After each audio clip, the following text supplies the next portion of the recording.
This is Slow English, a new story every day and a chance to brush up your English listening skills.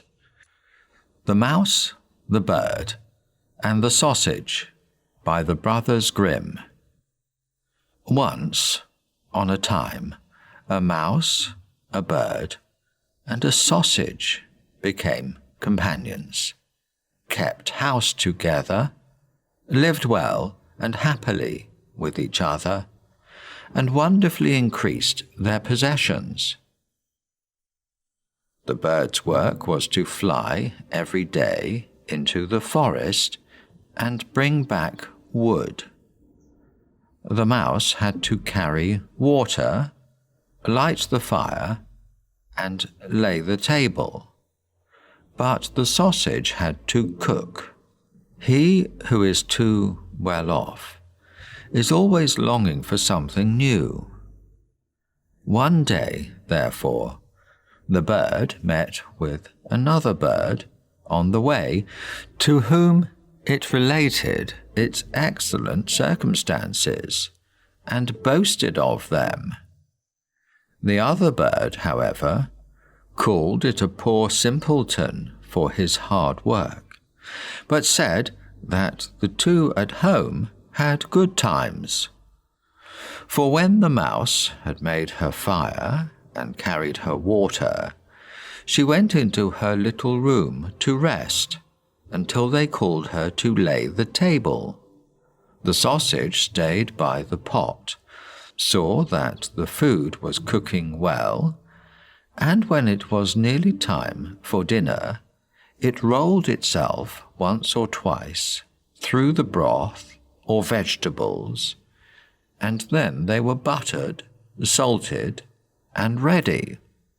When the bird came home and laid his burden down, they all sat down to dinner, and after they had had their meal, they slept their fill till next morning. And that was a splendid life. The story continues in a couple of minutes. MI Radio, living the life you love. Now the story continues. Next day, the bird, prompted by the other bird, would go no more into the wood, saying that he had been servant long enough, and had been made a fool of by them, and that they must change about for once, and try to arrange it in another way. And, though the mouse and the sausage also begged most earnestly, the bird would have his way, and said it must be tried. They cast lots about it, and the lot fell on the sausage who was to carry wood. The mouse became cook, and the bird was to fetch water. What happened? The little sausage went out towards the wood. The little bird lighted the fire. The mouse stayed by the pot and waited alone until little sausage came home and brought wood for next day. But the little sausage stayed so long on the road that they both feared something was amiss, and the bird flew out a little way in the air to meet it. Not far off, however, it met a dog on the road who had fallen on the poor sausage as lawful booty, and had seized and swallowed it.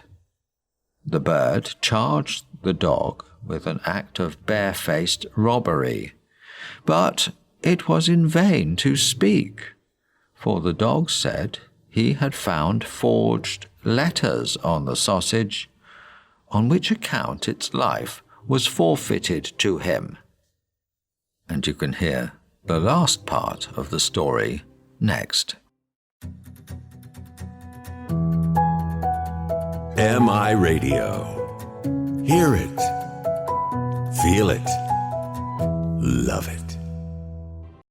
Now, the conclusion to the mouse, the bird, and the sausage. The bird sadly took up the wood, flew home, and related what he had seen and heard. They were much troubled, but agreed to do their best and remain together.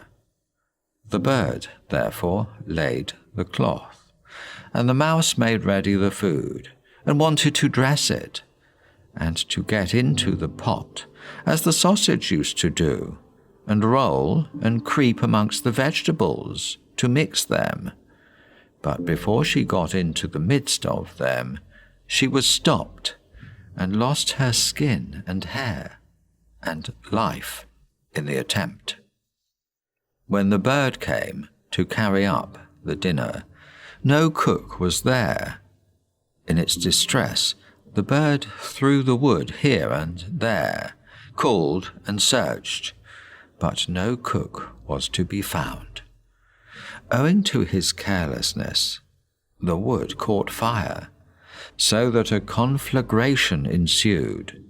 The bird hastened to fetch water, and then the bucket dropped from his claws into the well, and he fell down with it, and could not recover himself, but had to drown there. And that's the end of today's story.